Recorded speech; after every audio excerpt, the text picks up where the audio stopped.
அனைவருக்கும் வணக்கம்.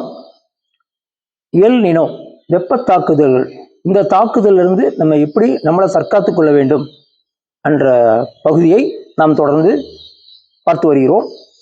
இந்த தற்காப்பு முறைகளை நம்ம வாழ்க்கையில் கடைபிடிக்கணும். ஓகேங்களா? அதுக்கு முதல்ல என்ன செய்யணும், சித்த மருத்துவத்தில் வாதம், பித்தம், கபம் அப்படின்னு 3 விஷயம் சொல்லுவாங்கள்ல. இதில் வெப்பம் அப்படின்னாலே அது பித்தம் தான். அப்போ நம்ம என்ன பண்ணணும், இந்த வெயில் தாக்கம்னா நமக்கு என்ன தெரிஞ்சது, மோர் குடிக்கணும், ஐஸ்கிரீம் சாப்பிட்ணும், கூலிங்காக சாப்பிட்ணும், கூலிங்கான பிளேஸில் இருக்கணும், ஏசியில் இருக்கணும். இதெல்லாம் வெப்ப தாக்குதல் நம்மளை காப்பாற்றாது. ஓகேங்களா? அப்போ பித்தம் அப்படின்றது உடலில் உற்பத்தி ஆகக்கூடிய ஒரு சுரப்பி. அந்த பித்தத்தை எப்படி கம்மி பண்ணணும் அப்படின்னு நம்ம ஆராய்ச்சியில் இருக்கணும். இந்த பித்தத்தை குறைப்பதற்கான அருமையான ஒரு சுவை துவர்ப்பு. துவர்ப்பு சுவையை நீங்கள் உடலில் அதிகமாக சேர்த்துக்கொண்டால் உங்களோட பித்தம் குறையும். துவர்ப்பு எதில் இருக்குது? வாழைப்பூவில் இருக்குது, திரிபலாவில் இருக்குது, கடுக்காயில் இருக்குது, வேப்ப இலையில் இருக்குது. இந்த மாதிரி துவர்ப்பு கசப்பு உள்ள பொருட்களை உணவில் நீங்கள் சேர்த்துக்கொண்டால் உங்களோட பித்தம் குறையும். அப்போ பித்தம் குறையும் பொழுது வெளியிலிருந்து வரக்கூடிய வெப்பத்தை தாங்கக்கூடிய சக்தி உடலுக்கு கிடைக்கும்.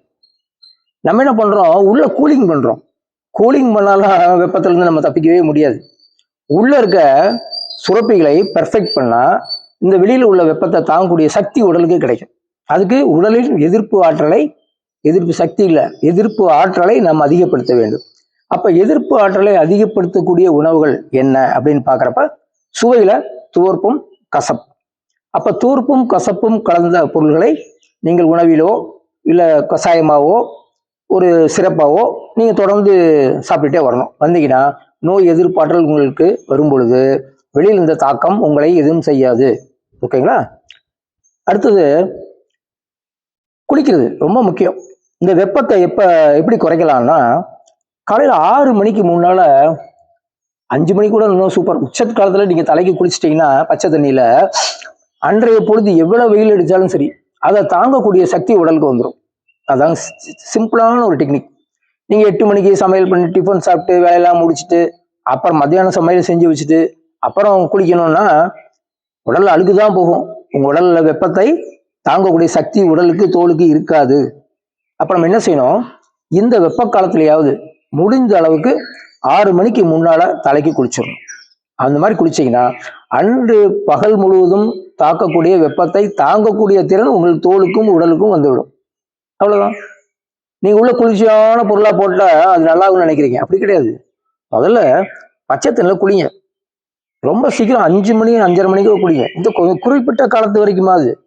அதுக்கப்புறம் விட்டுருங்க. அதுக்கப்புறம் உங்கள் இஷ்டம். ஒரு நல்ல விஷயத்தை பழகிட்டீங்கன்னா அப்போ அதை விட முடியாது. அதனால இந்த வெப்ப காலத்திற்காகவாவது காலையில் கண்டிப்பாக தலைக்கு குளிக்க வேண்டும். 1.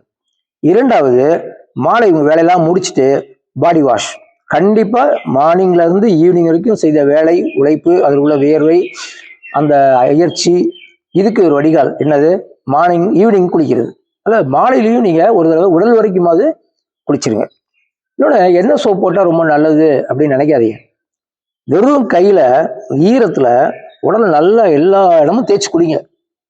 உங்கள் உடலும் உங்கள் விரல்களும் தொடும் பொழுது அந்த இடத்துல பெரிய மாற்றம் ஏற்படும். சோப்பு விழுவிழுன்னு இருக்கும், ஒரு லூப்ரிகேஷன். நீங்கள் உடலை தேய்க்க மாட்டீங்க, சோப்பை தான் தடவுவீங்க. ஆனால் வெறும் கைகளில் நீங்கள் காலையிலையும் சாயந்தரமும் உடல் முழுவதும் தடவி தேய்த்து குளித்தால் உங்கள் தோள்கள் பலமடையும். அப்போ தோள்கள் ஆரோக்கியமாக இருந்தால் வெயிலை தாங்கக்கூடிய சக்தி கிடைக்கும். எந்த சோப்பு போட்டால் தோலை பாதுகாக்கணும்னு நினைக்காதீங்க, அது வேற டாபிக். நிறைய 90% பொய் இருக்கு, 10% தான் உண்மை சோப்பில். ஆனால் ஈரக்கையில் இந்த தண்ணியில் உங்கள் உடல் முழுவதும் முகம், கழுத்து, கால், கை எல்லா இடத்தையுமே கைகளால் தேய்த்து விடுங்கள். உடல் ஆரோக்கியமாகும், தோள்கள் ஆரோக்கியமாகும், வெயிலை தாங்கக்கூடிய சக்தி கிடைக்கும். அப்போது காலையில் 6 மணிக்கு முன்னால் குளிக்கணும், சாயந்தரத்தில் குளிக்கணும். சோப்பு இதெல்லாம் நம்பாம கைகளால் தேய்த்து குளிக்க வேண்டும். இது வெப்பத்தை தாங்கக்கூடிய திறனை உடலுக்கு கொடுக்கும். ஆகவே இது போன்ற நிறைய விஷயங்களை உங்களோட பகிர்க்கும் பொழுது அதை வாழ்க்கையில் நீங்கள் கடைபிடிங்க.